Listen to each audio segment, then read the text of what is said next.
Hoje nós temos como convidada a Andréia Portugal. A Andréia, desde o ano passado, passou a ser nossa colaboradora no curso de pós-graduação da PUC. A Andréia, além de médica, obstetra, ginecologista, é chefe de equipe na maternidade Maria Amélia Buarque de Holanda, o que a torna absolutamente competente para nos falar sobre um assunto que, sem dúvida, faz parte do dia a dia de um obstetra que milita na atividade. Então, a Andréa vai nos falar sobre a hemorragia pós-parto e fico muito feliz, não apenas de você estar aqui no nosso time, mas ter aceito o convite para nos falar sobre o assunto. Então, com a palavra, Andréia. Boa noite a todos, colegas. Ai, que bom rever o professor Nilson, Sidney, né? Todo mundo de alta qualidade. A gente fica até tremendo, porque o professor Rezende, né? Nessa qualidade que me deu aula na minha residência, na Santa Casa. Então, quero agradecer a oportunidade. Eu gosto muito de obstetrícia, todo mundo sabe.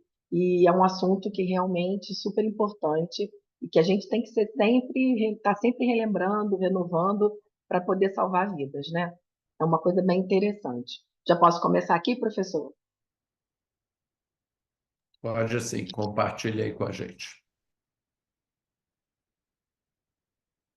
Bom, essa hemorragia, né, pós-parto, que a gente vai falar, ela é uma revisão, professor, que o Nakamura colocou agora lá no Maria Amélia, foi na época que a Patrícia e a Dani foram fazer o curso no Einstein. Então, tá bem novinha.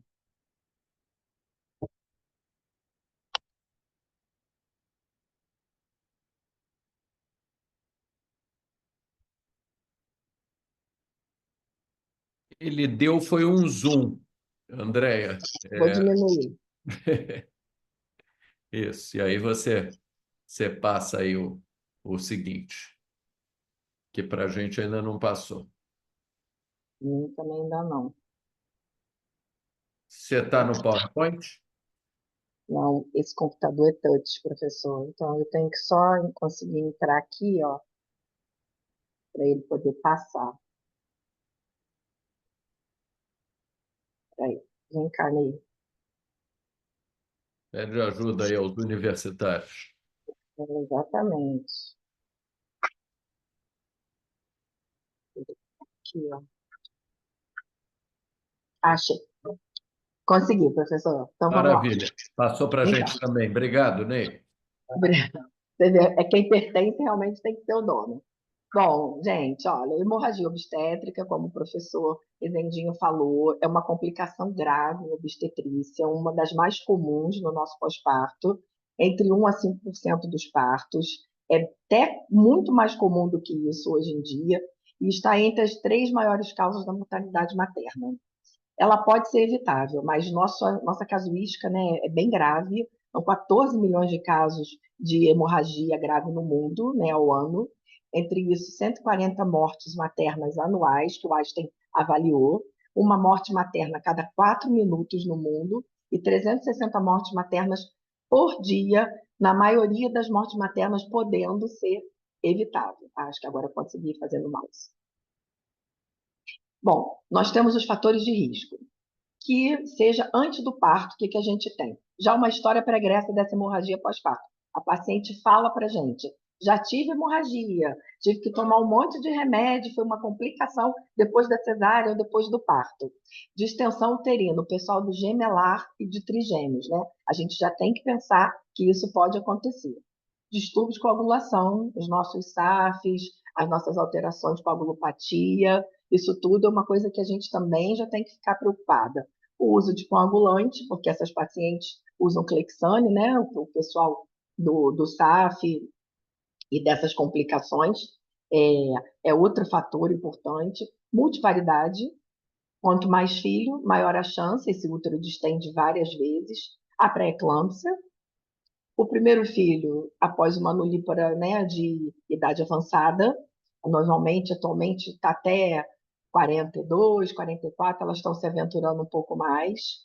Alterações placentárias, né? Placentação anormal, as prévias, as marginais, é uma coisa que também pode acontecer, anemias importantes. Então, isso tudo faz durante o pré-natal a gente meio que sinalizar que isso pode acontecer. E, normalmente, lá no Maria Amélia, as meninas pré-natalistas, elas botam isso bem em evidência. Então, quando a paciente vem na emergência, a gente já tem esse histórico já patológico prévio. Durante o parto, o que, que a gente tem intraparto? Trabalho de parto prolongado, né, maior de 18, 12 horas. Os partos tactóxicos, aqueles que em 30 minutos chegou com 3, virou 8, nasceu. É outra coisa que a gente tem que se preocupar. As lacerações, né, vaginais de terceiro e quarto grau, que demanda a gente ter que fazer as rafias longas, ter que usar anestesia, né, sedação. Com isso, o útero dá uma diminuída, fica mais hipotônico. O prolongamento dessas epísios, hoje em dia a gente não faz mais, mas pode acontecer espontaneamente, e a gente tem que consertar, né, uma rafia de laceração. A placentação anormal, o descolamento prematuro de placenta, esse é bem comum, né, de evoluir. Parto induzido, às vezes a gente usa muito misoprostol e depois passa para ocitocina e tende a responder mal no pós-parto. O parto instrumental, quando a gente passa um fórceps ou um QI. Uma infecção, como poliomielite, também pode acontecer. As paradas de progressões no segundo ou do terceiro, que podem complicar o trabalho de parto, e a gente indica uma cesariana, né, especialmente intraparto. Então, a gente já tem que caprichar, e às vezes a gente usa lá no Maria Amélia como protocolo, quando a gente vê que a coisa não está boa e tem uma indicação muito precisa, a gente faz aquele protocolo de ocitocina, mantendo 80 ml por hora, 20 unidades. Isso tem dado certo na enfermaria, né? Que é outra coisa que a gente fica preocupado que desce, que fecha o soro, então é uma coisa que a gente manda em bomba e é melhor vigiado. A maioria desses casos também pode ocorrer em pacientes sem risco evidente. Então, não é só isso aqui. A gente pode acontecer a qualquer momento. O paciente estava ótimo, o parto foi lindo, e de repente aconteceu dessa forma. As razões maternas, né, no mundo da hemorragia pós-parto. Dificuldade no manejo, diagnóstico e tratamento. O que é isso? É o timing. Não se pode perder o timing. Realmente é de suma importância para a gente poder reverter, usar todo o protocolo que a gente vai ter, a gente não vai poder perder isso. O pré-natal, como eu te expliquei, se ela é anêmica, pré-eclâmpsia, dificuldade, uma série de fatores, se não for bem sinalizado, a gente não lê, né? A gente pega, na maioria das vezes, aquele pré-natal que tem 2 consultas, 3 consultas, nada escrito. Realmente, não vamos ter acesso a informações prévias. Problemas nos partos. Os partos prolongados, múltiplas cesarianas, né, iterativas, é outra coisa bem importante que a gente tem que pensar. No pós-parto, essa profilaxia que a gente tem que fazer, esse monitoramento que a gente faz no pós-parto, eu posso dizer que no Maria Amélia é muito bem feito. A gente tem uma RPA, quando a paciente sangra, ela não desce, fica com a gente um bom tempo, e aí a gente reavalia em 2 horas, em 3 horas, em 4 horas, até que ela esteja tudo direitinho para ela poder descer. E, obviamente, né, conversando com os familiares, informando a eles o que está acontecendo, fazendo todo esse protocolo de informação. O que eles colocam aqui, né, é que não está morrendo de uma doença, e sim não, que não tem tratamento. A gente trata, mas é óbvio que se você tem uma coagulopatia, se você tem outras coisas, outras comorbidades, isso também influencia nesse tratamento. O que significa, então, esse HPP? Qualquer perda de sangue pelo trato genital capaz de causar instabilidade hemodinâmica ou perda sanguínea acima de 500 ml pelo trato genital nas primeiras 24 horas, no pós-parto vaginal, ou acima de 1.000 no pós-parto da cesariana.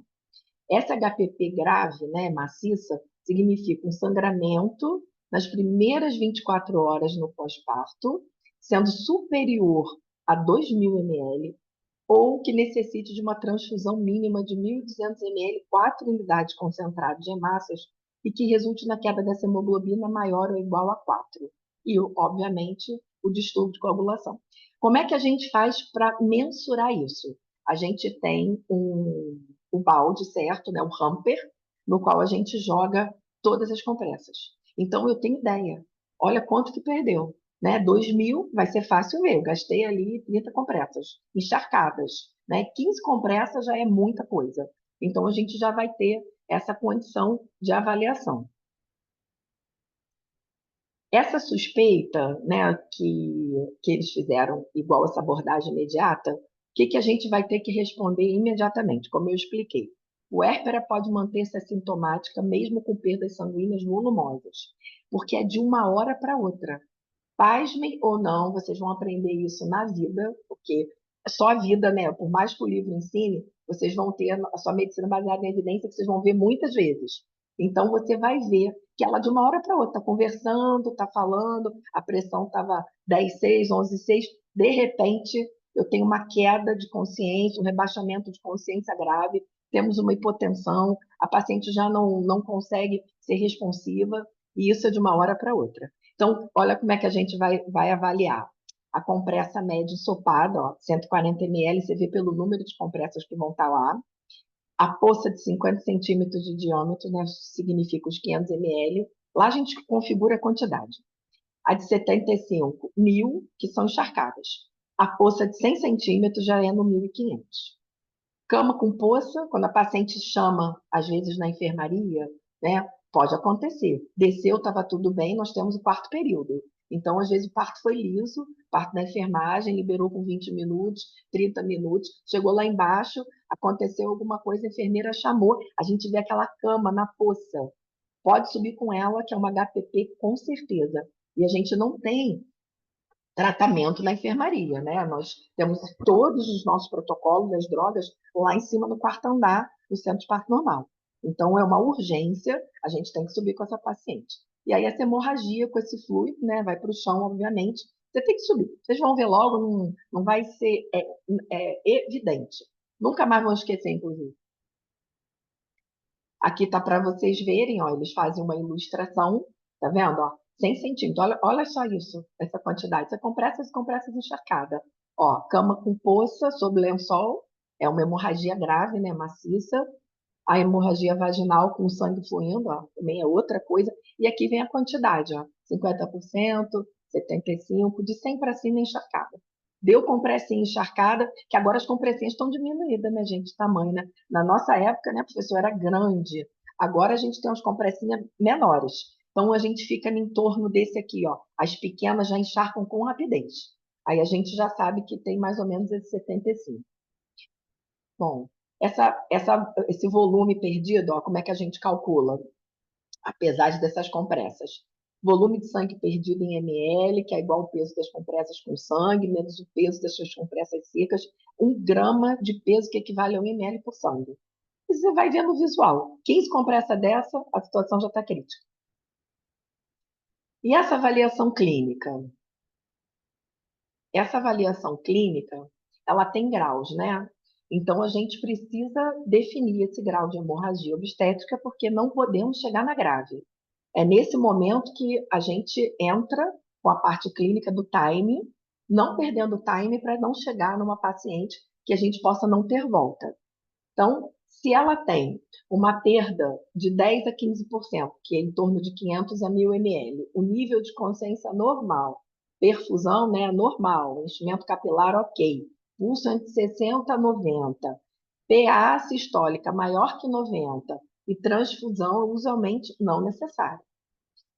Leve, de 16 a 25, já é um pouco maior, né? Vai de 1.000 a 1.500. A paciente já não está tão bem, ela pode estar responsiva, mas ela está evoluindo para um grau de agitação. Já está pálida, já não tem a perfusão boa, já está com extremidades frias. Esse pulso já começa a se elevar, né? Começa a ficar taquicárdico e a pressão começa a cair. A gente já tem uma pressão sistólica um pouquinho abaixo de 9, às vezes está em 8/6, 8/5, 7/4, e aí provavelmente a gente tem que pensar em transfusão, já vão pedir o sangue.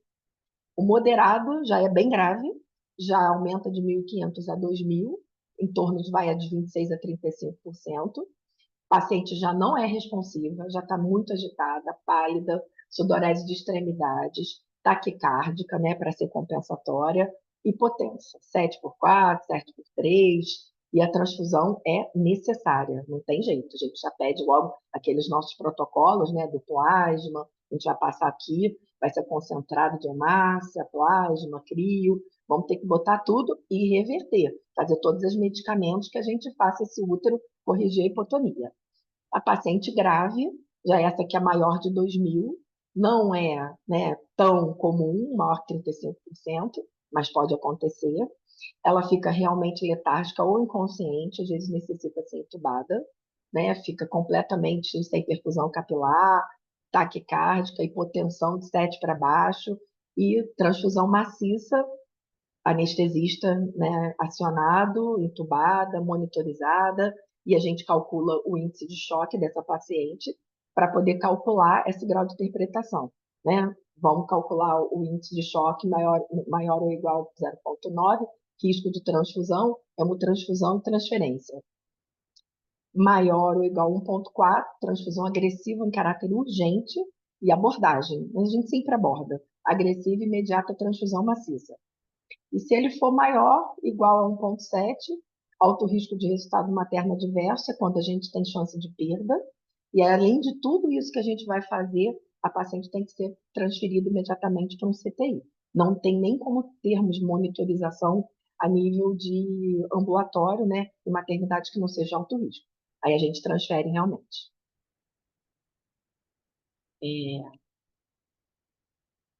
Aqui. Conceito da a hora de ouro consiste na recomendação desse controle do sítio de sangramento puerperal. Sempre que possível, é aquilo que eu expliquei, dentro dessa primeira hora e a partir do seu diagnóstico, ou pelo menos estar em fase avançada do tratamento ao final desse período. É a golden hour nossa, né? Nós temos a do bebê, que a mãe fica com o bebê e a pediatra volta lá para poder avaliar, e a gente é o nosso quarto período, gente. Esse é a nossa hora de ouro. A gente vai deixar a paciente ser avaliada, né? Vamos ter que calcular sangramento, útero contraído, hipocorada, a gente vê logo se ela teve uma perda maior do que o normal, e aí a gente tem que avaliar, intervir, né? Intervenções agressivas e precoces para fins de evitar a tríade letal, seria a hipotermia, a acidose com a coagulopatia. E quando a gente chega nesse momento, a gente tem uma chance de perda materna, sem chance de reversão. Principalmente se a gente lembrar que ela tem fatores e comorbidades. Aí a gente realmente tem uma chance maior de perda. Então, o tempo e na qualidade das ações, a nossa hora de ouro, nosso time é primordial para essa mãe. A prevenção da hemorragia pós-parto. Esse manejo ativo, né, desse nosso período, reduz maior que 60% das HPPs, realmente é fantástico e responde bem. Basta a gente fazer tudo como o protocolo pede. A gente tem um manejo farmacológico, esse daqui já é feito para todos. Nasceu, nós fazemos a nossa ocitocina, 10 unidades em M, logo após o nascimento. Se não responder, a gente pode lançar mão de um misoprostol. Quando a gente tem histórico, a gente já faz. Essa dose de 600 miligramas não é tratamento, ela é uma profilaxia. Então, eu tenho essas duas opções. Mas, às vezes, a gente soma, quando a gente sabe que tem comorbidades prévias, está sangrando muito na cesárea, a gente já pede para fazer um miso, tá? Intraperoperatório, para poder avaliar.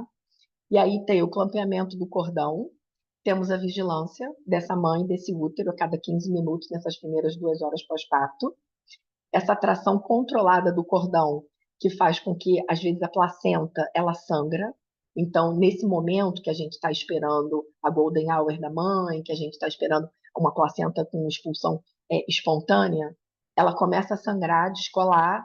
Então, realmente, temos que reverter esse processo para poder chegar, né, na gente não ter esse grau de complicação. Então, vai ter clampeamento oportuno, vai ter contato pele a pele, se tiver tudo normal. Se a paciente não apresentar nenhum grau de alteração que possa evoluir com esse HPP.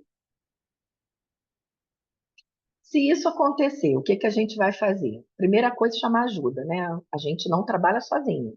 O obstetra está lá e a gente precisa do quê? Nós vamos chamar a enfermeira para pegar 2 acessos. alguém já vai para o computador para escrever, porque hoje, infelizmente, nada sai do papel, né? Não chega na gente sem chegar na farmácia, e a farmácia não aceita mais nada de boca, então todo mundo vai e chama alguém que vai sentar no computador e vai fazer os pedidos. As meninas, nossas residentes pós-graduandas, sabem muito bem como é que é, lá é assim. E aí nós vamos pensar catéter nasal, máscara, né? Dois acessos de calibre grosso, vamos pesquisar. É tônus, né? É hipotonia, é atonia. Vamos fazer massagem, você vai aplicar alterotônicos, nossos 4Ts, ó, que é o que a gente vai pensar no que a gente vai fazer de tratamento. A primeira causa é essa aqui.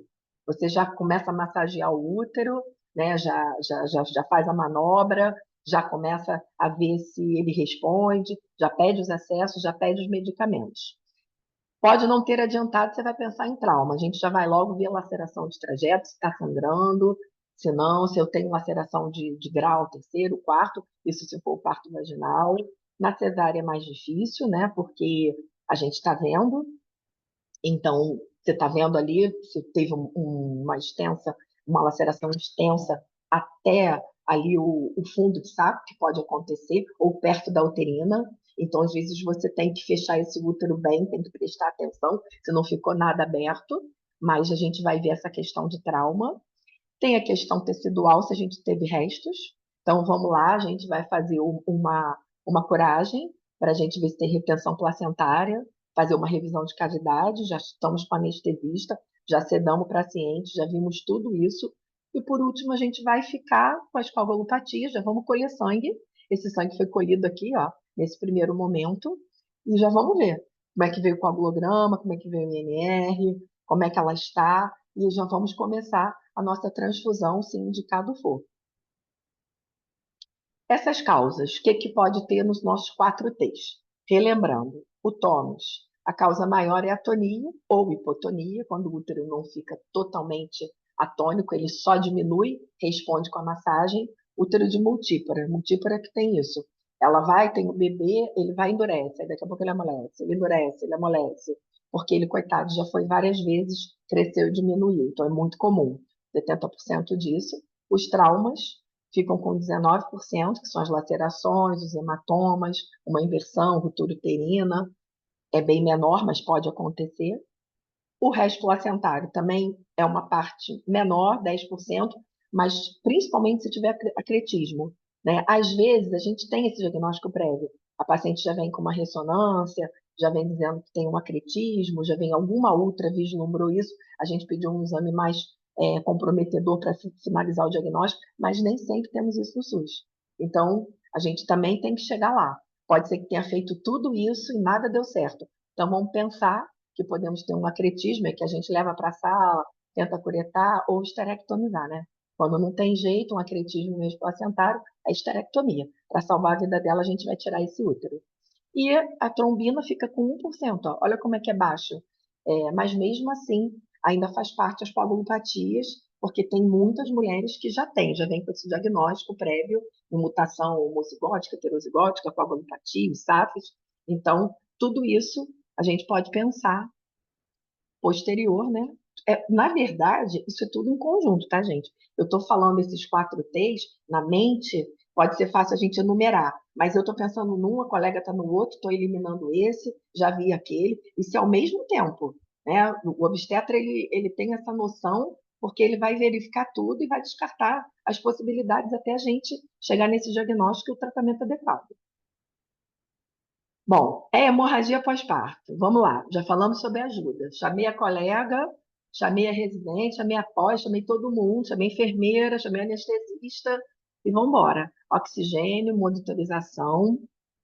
O Maria Amélia tem tudo isso dentro de cada box de parto, então eu não preciso transferir a paciente para lugar nenhum dentro do box, eu tenho todo esse acesso, os acessos calibrosos que a enfermeira pega, as meninas são ótimas lá. Aí a gente vai avaliar, né, essa infusão racional de salina. Normalmente a gente vê o que a gente vai fazer, começa com crio, que o sangue não vem correndo. Nós não temos banco, na maioria não tem, então o hemorrio manda, nós estamos pertinho, inclusive nosso maqueiro que vai buscar é rápido, a gente já faz o papel, alguém pega, mas enquanto isso nós estamos fazendo, ó, a ocitocina já foi feita em M, Depois a gente vai fazer ela diretamente em bolo. Vocês vão ver aqui que vai aparecer. E depois a gente vai botar ela na bomba. A gente tem a primeira etapa, que vai chegar a 250 ml hora, depois a 125. E, e a gente já vai começando por ela. Logo depois vem o Transamin. A gente começa com 1 grama. Se passar 1 hora, ainda não tiver resolvido, a gente pode fazer mais 1 grama, no total de 2. E com isso a gente já coletou, ó, sangue para hemograma, coagulograma, nossa prova cruzada. A gente tem que fazer um CVD, né? Não tem como a gente monitorar a paciente se ela estiver grave, sem débito urinário. Então a gente passa uma sonda para poder monitorar. Faz a nossa massagem bimanual, já até fizemos isso lá no início, juntamente com tudo aquilo que começou. E aí a gente já vai ver o Metergin e o misoprostol a seguir. Né? O Metergin, a gente vai avaliar essa paciente, as hipertensas a gente evita, porque às vezes a paciente está sulfatando, às vezes a paciente é uma hipertensa crônica, tem pressões altíssimas, ou mesmo está com uma pré-eclâmpsia ainda não controlada, e a gente evita para poder não piorar essa pressão. Mas, se não for o caso, a gente faz, e o misoprostol, a via de tratamento, ó, é 800, podendo repetir, mais 800 também em algumas horas. A gente pode fazer até 1.600 a dose máxima. Isso daqui resolve, tá? Eu não vejo, eu vi poucas vezes, né? Não vejo, é difícil, porque eu já tenho 33 anos de formada, vocês veem que eu sou velhinha, então eu já vi isso aqui. Eu tive um caso desse bem grave na São José. E eu fiz tudo isso duplamente. E graças a Deus o paciente salvou. Mas, ó, me vi tonta, viu, com isso. Foi bem difícil. Essa segunda que eu comecei a aplicar foi feita após o sangue. Eu observei que não estava melhorando porque ela precisava do sangue. Depois que a gente passou o sangue e repetiu, imediatamente a coisa reverteu. E a gente tem que rever as outras causas. Ao mesmo tempo, você vê laceração, vê restos, o sangue já vai te dar se ela tem alguma coagulopatia, se você vai precisar fazer mais alguma coisa nesse distúrbio de coagulação ou não. Bom, a nossa manobra de Hamilton, que a gente vai fazer nesse massagem, né, bimanual, é uma das primeiras que a gente tentou lá junto com as outras coisas, é imediata. O tratamento farmacológico, como eu falei, ó, ocitocina você já fez assim que nasceu, tanto da cesárea quanto parto normal, o anestesista faz, e a gente pede para a enfermeira fazer essa infusão, mas precisou fazer o HPP, aí a gente começa, ó. São 5 embolos, que vai levar 3 minutos para ser aplicado, 5 unidades. Depois você vai de 20 a 40 unidades em 500 ml de soro e vai correr a primeira etapa, 250 ml hora. Depois da manutenção, isso aqui dura mais ou menos umas 3 horas, e a manutenção, que vai durar por mais 4 horas, você vai fazer a mesma coisa, entre 20 a 40, dependendo da necessidade, e vai botar 125 ml hora. Fica por mais 4 horas. E isso segura mesmo. Esses casos da atonia importantes, né, continuar com essa infusão por pelo menos esse tempo aí. Mas dura, porque como a outra já dura entre 3, essa já dura 4, então a gente faz um bom tempo. Depois, se precisar, a gente mantém até 80 ml, vai diminuindo para manter a dose, também não fazer o excesso de ocitocina pela taquicardia. Elas se sentem bem mal quando a gente faz um excesso, né, elevado. Tudo em bomba. Isso jamais é feito direto, é em bomba infusora, em uso contínuo, monitorada. O Metergin, como eu falei, a gente faz uma ampola, né, e pode repetir em 20 minutos. Em casos mais graves, a gente deixa prescrito, tá? De 4 em 4 horas, se a mãe não for hipertensa, não tiver em pré-eclâmpsia. Então, se ela não tiver controlada, realmente eu não posso usar, e não é o ideal fazer nesses casos de comorbidade, porque ela vai subir a pressão. O misoprostol a gente faz via retal, os 800, lembrar dessa latência, mas essa dose aqui é excelente, é imediata.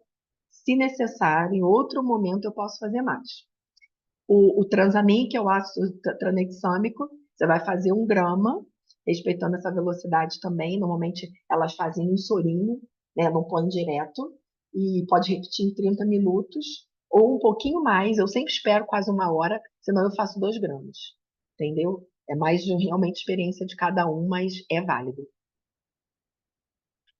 Bom, já vimos que hemorragia, que evolui para atonia, que evolui para falha no tratamento do hipertônico, Aí o que que a gente vai fazer? A gente pode pensar assim, meu Deus, acabou, não tem mais o que fazer. Não, gente, a gente sempre tem o que fazer. A gente tem esse balão milagroso, balão de Bacre. Hoje em dia, os hospitais particulares todos têm, graças a Deus.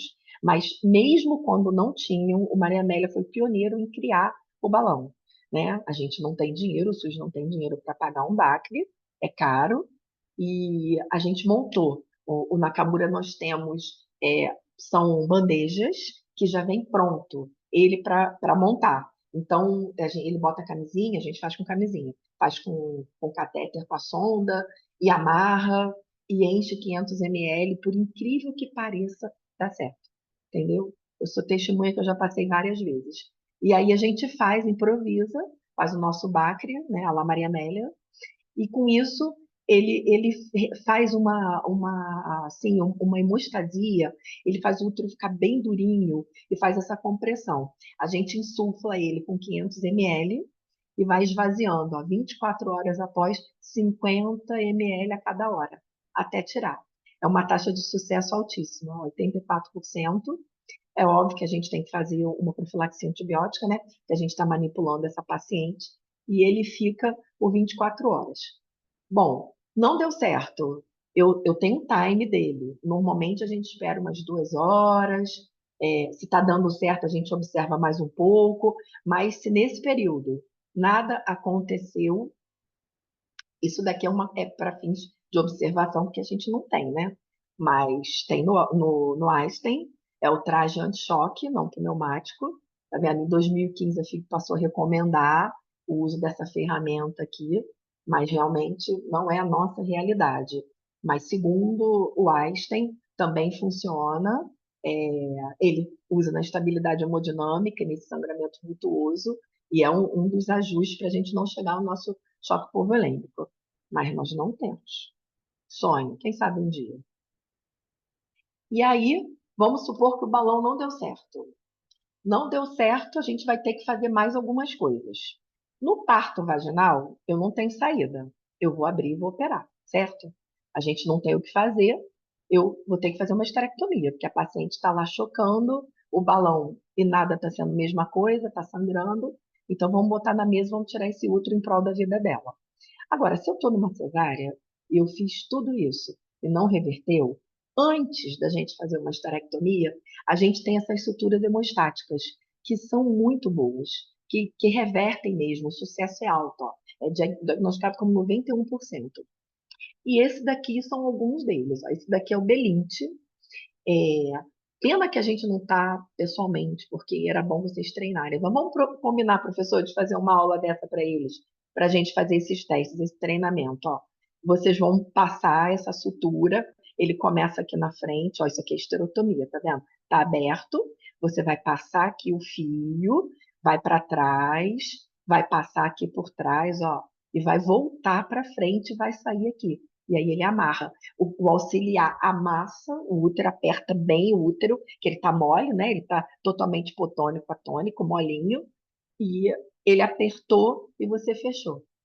Olha como fica bonitinho. E resolve. Esse aqui é Heyman, ó, é outra técnica, nunca fiz, não tenho experiência nessa daqui, porque eu sempre faço belinte, sempre dá certo. Mas o professor deve ter conhecimento, também dizem que é uma técnica muito boa e que também resolve. E temos mais essa daqui, que eu também não tenho conhecimento da SHO, que você vem aqui ó, na artéria ovariana, no último caso você vai ligar. Se por acaso a gente tira um útero, né, e a gente ligou as uterinas e tudo continua sangrando, na verdade não é só a ovárica nem a uterina que a gente vai resolver. A gente vai ter que ir lá em cima nas hipogástricas.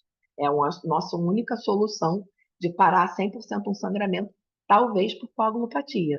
Às vezes, por coagulopatia, isso pode acontecer. A paciente começa a evoluir com CIVD, entendeu? A coagulação intravascular disseminada, e aí você tem que ir lá em cima para poder tentar corrigir isso. Bom, aqui estamos ensinando sobre isso. A gente fala dessas ligaduras das artérias uterinas que normalmente resolve. São as mais fáceis, as mais comuns. A gente vai ligar e vai tirar o útero. A gente tem a ligadura das ovarianas, que é a outra, né? Na esterectomia a gente também vai ter que fazer. Tudo isso fica solto, você vai deixar o ovário, mas você vai ligar esse infundíbulo, você vai ligar as ovarianas, a parte do infundíbulo é aqui, e aí você vai ligar as nossas artérias uterinas, e por último as hipogástricas. Se não der certo, nós vamos ter que subir e vamos ligar as hipogástricas em prol dessa técnica ter alta taxa de sucesso e a gente salvar essa paciente. Normalmente, como eu falei, ó, ela é compatível quando a gente chega nesse nível, é porque a gente tem alterações compatíveis com coagulopatias, alterações vasculares, entendeu? E aí explica, ó, sutura da artéria e veias uterinas a 2 a 3 centímetros abaixo e lateralmente a região segmentar, que a gente vai fazer dessa esterotomia. É ruim, mas todo mundo tem oportunidade de fazer, porque a gente não deixa chegar nesse nível. A gente vai vendo que a coisa não está funcionando, fiz isso, fiz aquilo. Quantas vezes quem não abriu ainda uma paciente que estava lá com útero de Covelé, aquele útero preto, que não tem o que fazer. Então você tira logo, você já resolve, não vai esperar a gente chegar nessa coagulação. Bom, essa taxa de sucesso dos procedimentos cirúrgicos e radiológicos, né, o que o Einstein colocou aqui, ele bota pelo método o número de casos e a taxa de sucesso. Ó. O Belint e as suturas compressivas para eles. Número de casos, 108, com taxa de sucesso de 91,7. É o que é a nossa experiência também no Maria Amélia. Normalmente, o protocolo de hemorragia funciona. Quando não funciona, o Belint associado também é muito bom. E por último, a esterectomia, mas a gente tem uma taxa de sucesso alta com essa também. A embolização arterial não é a nossa realidade, mas para eles foram 193 casos e uma taxa de sucesso também alta de 90,7. Essa ligadura arterial e pélvica, né, fazendo essa desvascularização, já foi ó, uma casuística bem alta, uma taxa já menor de 84,6. E o balão, para eles, o Bacre, de 162, uma taxa de 84. Eu acho o Bacre muito bom. Eu tenho experiência e eu acho ele bem válido. Bom, não houve diferença estatística significativa entre os grupos e o controle precoce do sítio de sangramento é a medida mais eficaz no tratamento HPP. É o que eu falei, é o timing. Se você não deixar chegar nessa parte grave, né, nessa acentuada, que a gente tem esse índice alto, né, do moderado para o grave, a paciente vai sair. A gente tem que começar os manejos rápido e ela com certeza não vai chegar nesse protocolo. E aí, falhou os métodos, o que, que a gente falou? Vamos esterectomizar. Já fiz de tudo. Mesmo no belinte, tá? A gente, quando faz o belinte, você vai botar o útero para dentro e você vai esperar. Você passa ali, bota uma compressa por cima, é, vamos conversar com a anestesista, como é que a paciente está? Estabilizou, a pressão subiu, está respondendo ao sangue, e já abriu o olho, está conversando. Ok, então o útero vai ser conservado, vai ficar ali. Nada disso aconteceu. Tem um time, né, gente? Nada disso aconteceu. O paciente continua sangrando, a anestesista falou, gente, está afundando. Ó, está tomando sangue e não está resolvendo. Não vamos pensar duas vezes. Mesmo que a paciente não tenha muitos filhos. Né? Melhor ela ter um filho único, mas ficar viva, do que esse filho único não ter mãe. Então, a gente pensa como obstetra, como resolução. Vamos salvar a vida dela. Então, a gente vai lá e esterectomiza. No tratamento dessa hemorragia pós-parto, a equipe multidisciplinar é fundamental. É o que a gente pode dizer. Sem uma andorinha só não faz verão. Então, eu sozinha não vou conseguir. Eu preciso dos obstetras, colegas plantonistas, eu preciso do anestesista de plantão, a equipe de enfermagem é fundamental. Antes do anestesista chegar, porque eu estou naquele ambiente, no parto normal, lá dentro da minha sala de CPN. Então, quem vem é a enfermeira, ela já funciona essa paciente, faz 2 acessos calibrosos, a enfermagem pega tudo, a supervisão vem ajudar, todo mundo vem. Maqueiro, porque às vezes eu preciso transferir essa paciente de um lugar para outro, mesmo que seja perto, ela não anda, a cadeira não é viável, então ele traz logo a maca e a gente vai. E o laboratório, que isso tudo é ao mesmo tempo. Ó. Essa equipe é fundamental e trabalha junto. Bom, vamos relembrar aqui. Se a gente tiver que fazer essa esterectomia, o mais comum é a gente fazer a esterectomia puerperal, que a gente conhece como subtotal. Por quê? Porque quando a gente faz uma esterectomia total, a gente normalmente faz eletiva, né? A gente tem tempo de ver as estruturas, a gente desce para tirar o colo do útero, então a gente tem o que ali que a gente tem que afastar? A gente tem o ureter muito pertinho, a gente tem a bexiga às vezes colada, a gente tem o intestino ali, o reto sigmoide, bem no nosso posterior. Então, não tem como a gente ver isso numa cirurgia que a paciente está dependendo de viver. Eu tenho que ser rápida, eu tenho que acabar com esse sangramento, então a gente faz a subtotal, entendeu? E a gente deixa o dreno, né? Você coloca o dreno justamente para poder observar esse sangramento.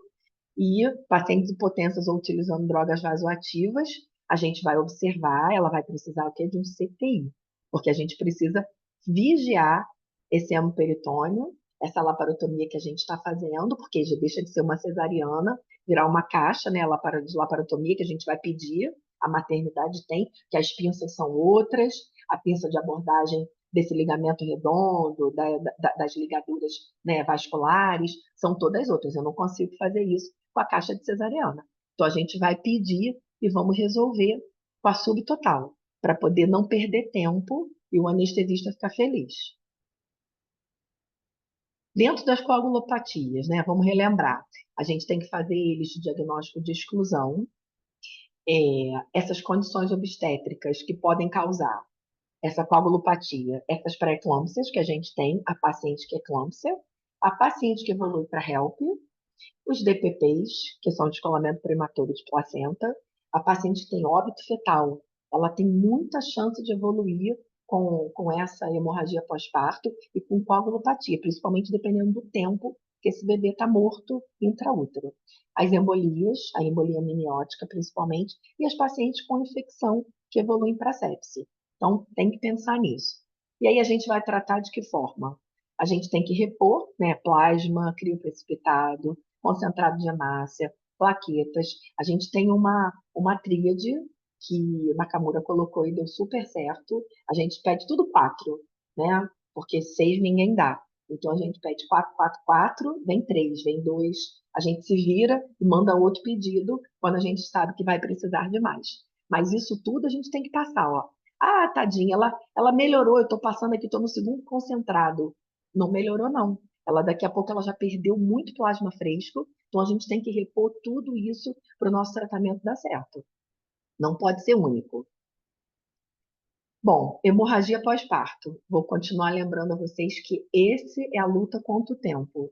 Eles fizeram questão de lembrar e a gente também fala, porque o time é tudo. Se eu não perder o time, eu estou lutando e nós vamos ser vencedores. 1 hora para adotar todas essas medidas. É justamente no nosso quarto período, né, que a paciente vai apresentar, às vezes um pouco antes, às vezes até imediato. Ela nem acabou tudo, a gente nem suturou e a paciente já está evoluindo. Mas às vezes é um pouco mais tardio e 1 hora depois a gente tem essa questão, no nosso quarto período de Greenberg. Essa abordagem multidisciplinar da nossa atonia uterina e da nossa hora de ouro. Nosso obstetra, ele vai fazer o diagnóstico dos 4Ts, todo mundo cabeça pensante, a nossa ativação de protocolo, porque tem o líder, né? Todo plantão tem um líder, e ele vai ativar, porque não adianta todo mundo fazer, um tem que comandar a nossa massagem uterina e fazer os medicamentos. Isso tudo a gente tem que correr em 20 minutos, ó. Enquanto isso, a enfermagem pega o kit, que ela já sabe, todo mundo já sabe. Ela vai pegar os 2 acessos, ela já pede o laboratório, já começa a colher o sangue, que alguém já está fazendo os pedidos, já pede a nossa preparação, o oxigênio, começa o catéter, tudo ao mesmo tempo. E chamamos o anestesista que vai monitorar a paciente, avaliar logo se essa reposição volêmica é imediata e vai nos ajudar a administrar, porque ele já tem, inclusive, na caixa dele, fica a maioria dos remédios que a gente precisa.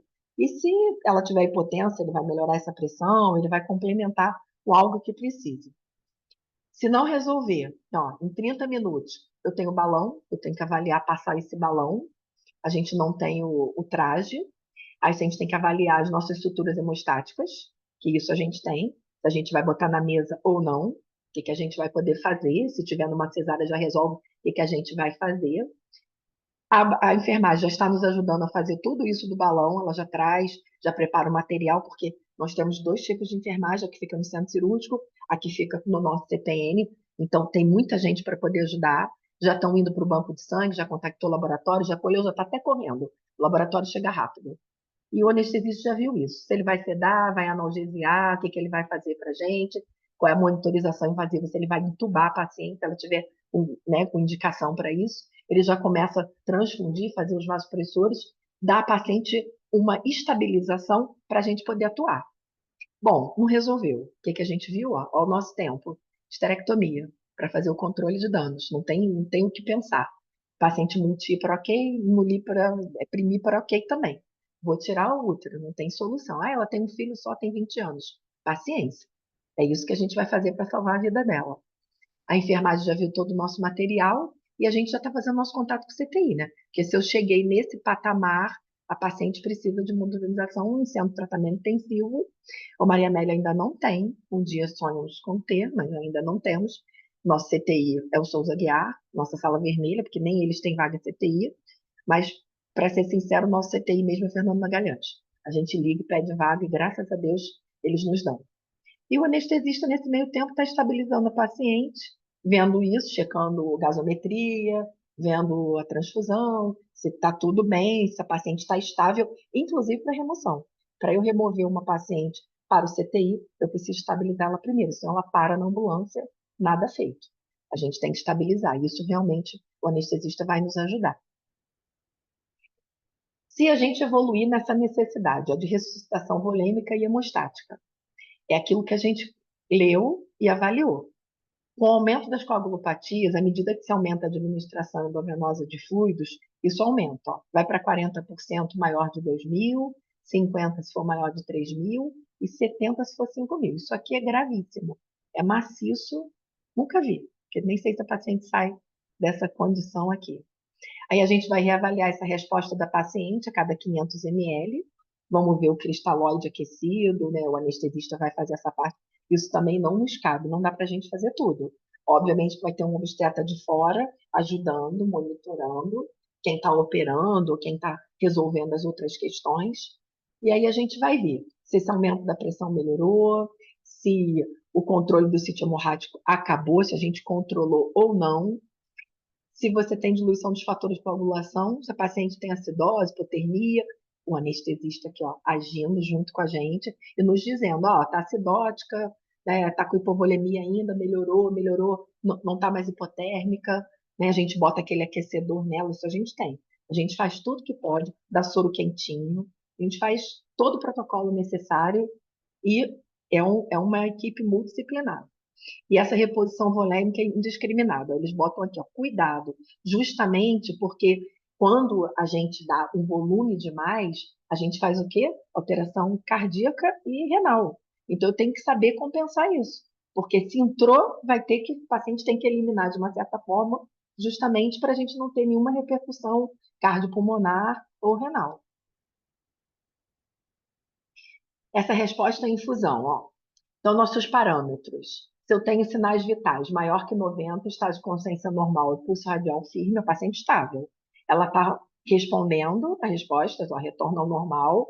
Ela vai dar aquela hipotonia, você vai fazer alguma coisa para ela, pode nem ser o protocolo todo, ela vai responder, vai fazer uma resposta ó, boa e pode melhorar ou não. Mas vamos supor que ela tenha uma hipotensão recorrente, ó, diminuição menor que 9, consciência comprometida, pulso fraco, taquicardia.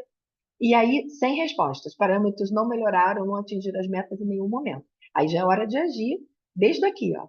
Aqui já é hora da gente fazer uma atuação importante, não chegar nesse patamar. A estimativa de perda sanguínea é o que a gente vai avaliar, entre 25%, 500 a 1.500, choque leve ou compensado. Se a gente for para 40, passou de 1.500, já é bem moderado para grave, porque já isso aqui, acima de 1.500, já dá muita descompensação hemodinâmica. Vocês vão ver na prática clínica. Então, já é hora de agir sensivelmente, imediatamente. Né? Acima de 2.000, esse choque grave, é uma paciente gravíssima, vamos ter que fazer tudo que a gente pode em intracorações, além de tudo isso. Cristalóide adicional, se a pessoa não tá estável, não vai usar. na resposta transitória, com certeza, e essa daqui nem se fale, é necessário. A transfusão, a mesma coisa, paciente bem estável ou não. Aqui, com certeza, a gente já vai pedir. Então, vamos começar com 2 bolsas, né, de transfusão de sangue. E aqui vai ser maciço, vai usar as 6 bolsas. Essa preparação, ó, o sangue compatível, porque a gente já fez a nossa prova cruzada. Quando a gente pediu o sangue, a gente tipou, fez a prova cruzada, a gente já sabe o tipo da paciente, já sabe o que ela vai poder receber, já fez a prova cruzada do sangue que é destinado a ela. A gente tem muito problema com os negativos, né? Temos pouquíssimos. Então, os Os, principalmente, então é difícil. Então, a gente já deixa tudo preparado. Quando é uma pessoa negativa, é um problema. Os positivos, graças a Deus. A gente serve qualquer um, mas é o que a gente vai precisar, já vamos ter feito antes, ó.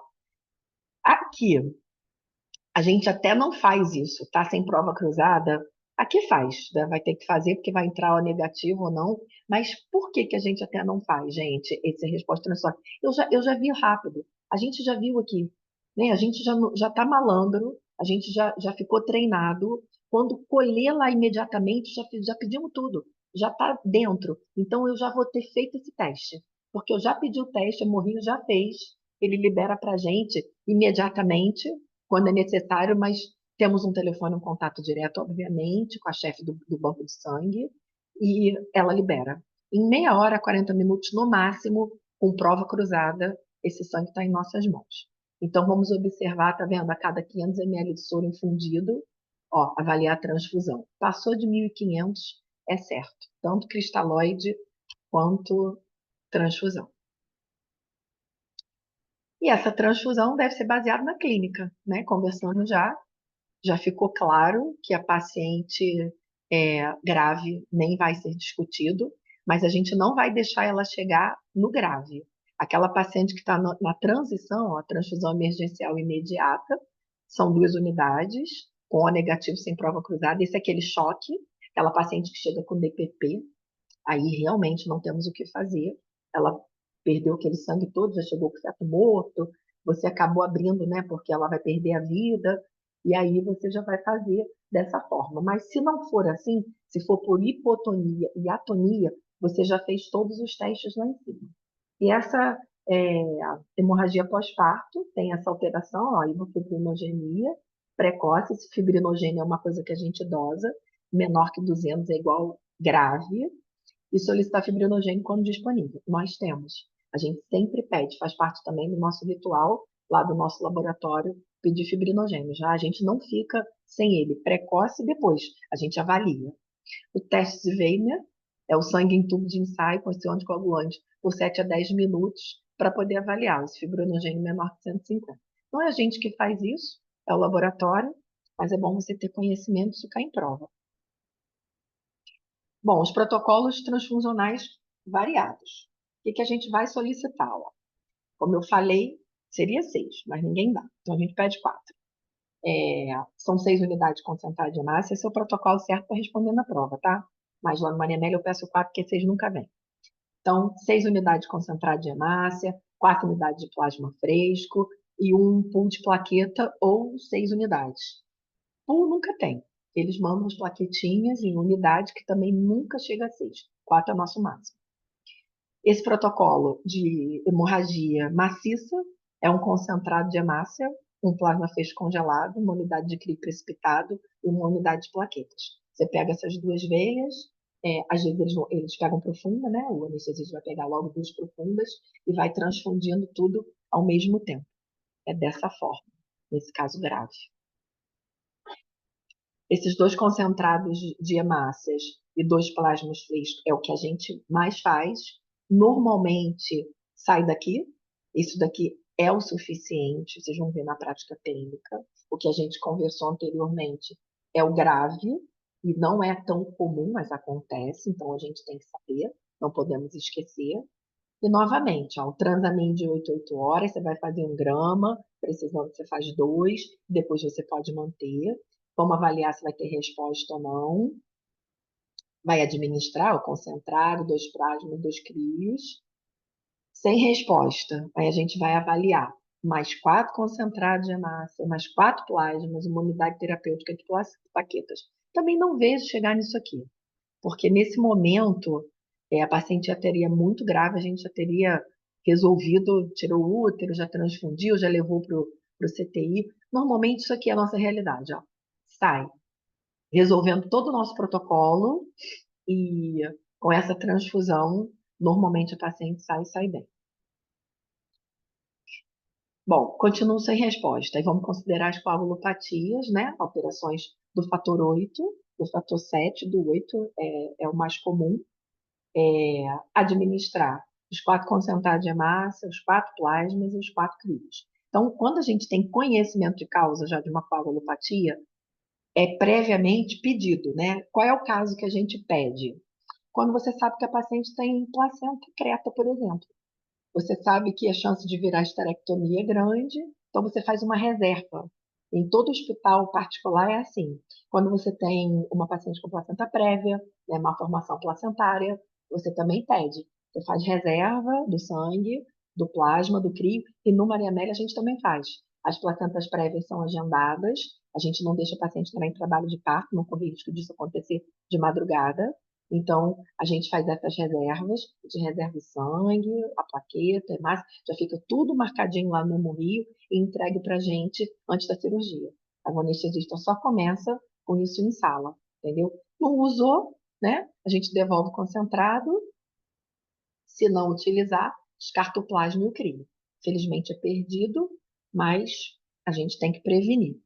E aí, essas que a gente já tem conhecimento de causa de coagulopatias, que aparecem lá, e uma formação placentária, a gente já deixa previamente pedir. As metas terapêuticas, né? A hemoglobina tem que ser maior ou igual a 8, esse fibrinogênio de 150 a 200, as plaquetas maior que 500 mil, e um INR menor ou igual a 1,5. Então, esse aqui é a nossa meta terapêutica de estabilização. Nem sempre conseguimos. Às vezes a gente tem uma hemoglobina de 6 ainda, 6,5, mas pelo menos um fibrinogênio normal, mas às vezes não tem uma plaqueta alta, está baixa ainda, e um NR bom.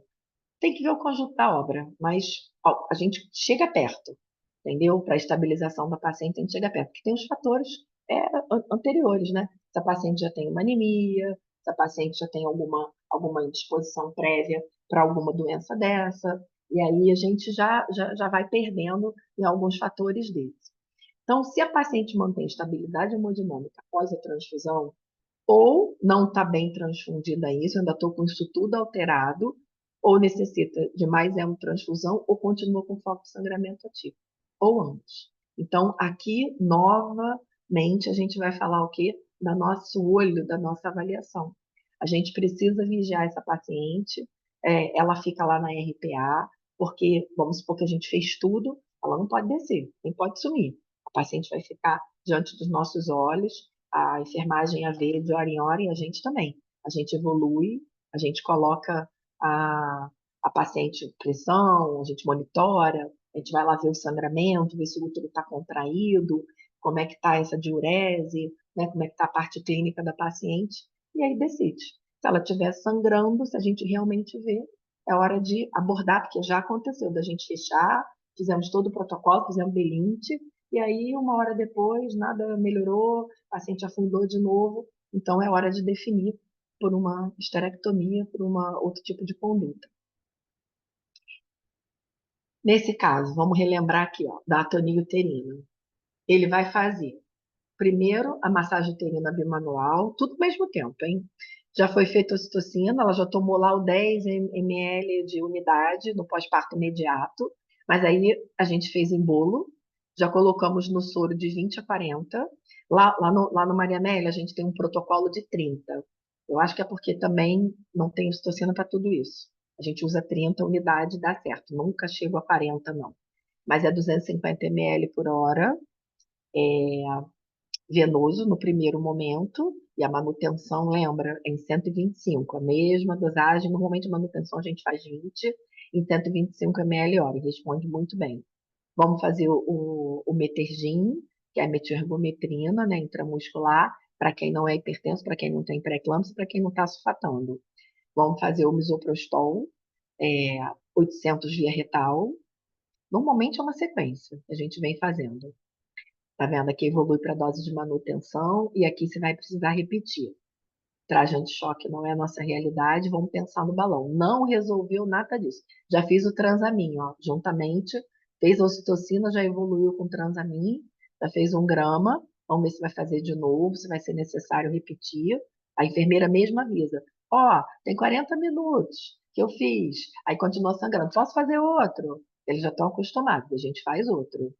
É, E aqui, o nosso balão de tamponamento uterino, outras coisas que a gente vai pensar. Isso tudo aqui em 50 minutos está resolvido.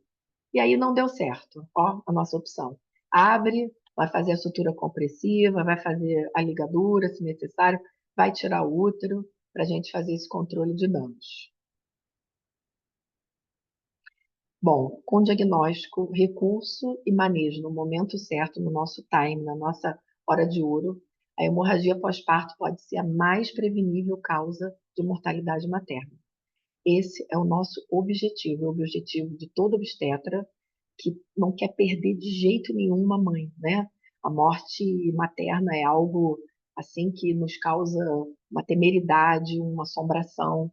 Então, a gente realmente é, faz tudo, faz isso tudo, aprende a tratar, se recicla. Obviamente que por enquanto está assim, mas pode ser que a gente tenha coisas mais novas mais para frente, que as dosagens mudem, que chegue mais alguma coisa, mas com o mesmo objetivo sempre, salvar a vida dessa mãe. E tanto lá nos servidores, né, que foi até lá a Fati que mandou os slides, como no Maria Amélia, é o nosso objetivo. Obrigada, gente. Muito obrigado, André. Foi ótimo, uma aula de. Pode encerrar o compartilhamento, fica melhor para a gente conversar. E uma aula dada por uma pessoa que está afeita, que está habituada, não foi uma coisa teórica, e sim a vivência de uma obstetra experiente que está à frente de uma equipe e que esse é um desafio permanente. É, queria dar a palavra ao Nilson, ao professor Bezecri, que aqui nos honra com a sua presença, e a quem mais quiser, por favor, levante a mão que a gente organiza melhor. Professor Nilson e professor Bezecri. Eu queria só Ah, parabenizar, porque realmente é uma aula espetacular, completíssima. É, evidentemente, eu, atualmente, com a minha idade, já não faço mais obstetrícia, mas sou muito solicitado a dar explicações e ajudar no diagnóstico de casos complicados como esse.